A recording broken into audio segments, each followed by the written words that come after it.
సర్దార్ గౌతులచ్చన్న గారి జయంతిని వాళ్ళ రాష్ట్ర వ్యాప్తంగా రాష్ట్ర ప్రభుత్వం నిర్వహిస్తుంది. శ్రీకాకుళం జిల్లాలో జన్మించి వెనుకబడిన గౌడ సామాజిక వర్గంలో జన్మించి వారు చిన్ననాటినే స్వాతంత్ర సమరంలో ప్రముఖమైన పాత్ర నిర్వర్తించి శ్రీకాకుళం జిల్లాని జాతీయోద్యమం వైపు నడిపించిన మహోన్నత వ్యక్తి గౌతులచ్చన్న గారు. ఆచార్య రంగా గారు, గౌతులచ్చన్న గారు కలిసి వారి రాజకీయ జీవితంతో కూడా పనిచేశారు. స్వాతంత్రం సాధించిన తర్వాత రాష్ట్ర అభివృద్ధి కోసం ఈ రాష్ట్రంలో ఒక సామాజిక న్యాయం జరగాలని చెప్పి తపన పడిన వ్యక్తుల్లో మహోన్నతుడు గౌతులచ్చన్న గారు.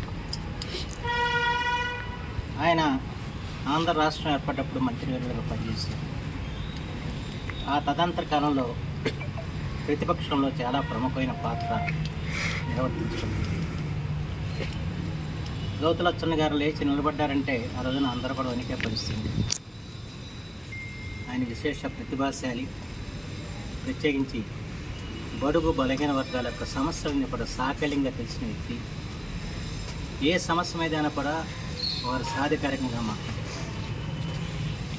వారి చివరి దశలో ఒకసారి విజయవాడలో వారికి సన్మానం జరిగినప్పుడు నేను వారి సరసన కూర్చునే అవకాశం ఉంది. ఆ రోజు వారు చేసిన ఉపన్యాసం చాలా మహత్తరమైనది. అసెంబ్లీలో ఒకసారి నేను పోడియం దగ్గరికి వెళ్ళాను. నా జీవితంలో చేసిన అతి పెద్ద తప్పదని చెప్పారు వారు మాట్లాడుతున్నారు. ఇవాళ పార్లమెంట్లో కానీ లేదా శాసనసభల్లో కానివ్వండి, ప్రతిపక్ష సభ్యులు పోడియం దగ్గరికి వెళ్ళి గందరగోళ పరిస్థితులు సృష్టిస్తాం, చివరికి స్పీకర్ స్థానాన్ని కూడా ఆక్రమించాలని ప్రయత్నం చేస్తున్నాం పరిస్థితి మనం చూస్తాం. కానీ అది సభా గౌరవానికి భయంకరమైన విషయం. అలాంటి భయంకరంగా నేను ఒక్కసారి నేను వ్యవహరించినందుకు ఈ జీవితాంతం కూడా నేను బాధపడుతున్నాను అని చెప్పి అన్నయ్య చెప్పారంటే ఆయన యొక్క ఆలోచనలు ఏ విధంగా ఉన్నాయో మనం గమనించాలి. అలాగే మన దేశం ఉప్పుని వచ్చినప్పుడు వారు జనతా పార్టీ అధ్యక్షులుగా ఉండేవారు.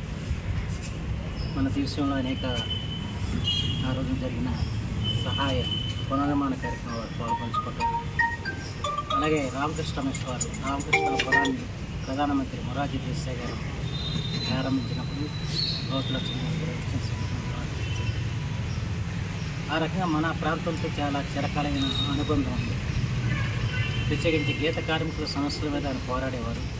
మరి కొనకల నారాయణరావు గారి తండ్రి గణపతి గారితో వారి సాన్నిధ్యం ఉండేది. అంచేత వారికి ఈ ప్రాంతంలో చాలా పట్టుండేది. ఇక్కడ మన దీపాలకలో వారికి చాలామంది శిష్యులు కూడా ఉండేవారు ఆ రోజు. అంతేకాకుండా వాళ్ళ జయంతులు జరుగుతున్న వారు లేకుండా కానీ వారు బ్రతుకున్నప్పుడు కూడా వారికి ఇక్కడ కూచిపూడిలో పెద్ద ఎత్తున వారికి పుట్టినరోజు వేడుకలు జరుగుతుంది. ఆ రోజున ఆయన ప్రతిపక్షంలో ఉన్నప్పుడు కూడా ఆ రోజు పరిశ్రమ మంత్రిగా ఉన్న వెంగళరావు గారు కూడా కార్యక్రమం కావచ్చు. అలాగే ప్రసిద్ధ సినీ హాస్యనటుడు వేలంగి గారు కూడా ఆ రకంగా ఆయన్ని రాజకీయాలు ఖచ్చితంగా వ్యక్తిగా అందరూ గౌరవించేవాళ్ళు. ఆ రకంగా గౌరవమానం పొందిన మహోన్నత నిజంగా వాళ్ళ బడుగు బలహీన వర్గాలకి ఆశాజ్యోతి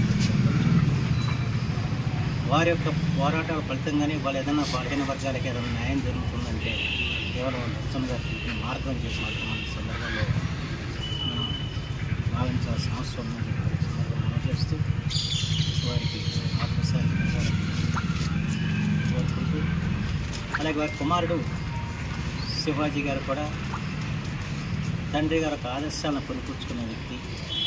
తెలుగుదేశం రాజకీయాల్లో గౌరవనీయమైన పాత్ర పోషించే వ్యక్తి శివాజీ. అలాగే వాళ్ళ మనవరాలు పడే వాళ్ళ సేవా సభ్యులు ఉండి ఆమె పడే వాళ్ళ ఎంతో చాకచక్యంగా వ్యవహరించడే కాకుండా వాళ్ళ పార్టీ అధికారం లేనప్పుడు కూడా పోరాడిన వ్యక్తి వారి ఆ రకంగా వారి కుటుంబ సభ్యులందరూ కూడా రాజకీయాల్లో ఉన్నారు, రాజకీయాన్ని నడిపిస్తున్నారు. ఆ విలువల్ని కొనసాగిస్తున్నారు. అలాంటి విలువలు గల మహానాయకుడు ఈరోజు మనందరూ కూడా నివాళులర్పించే అవకాశం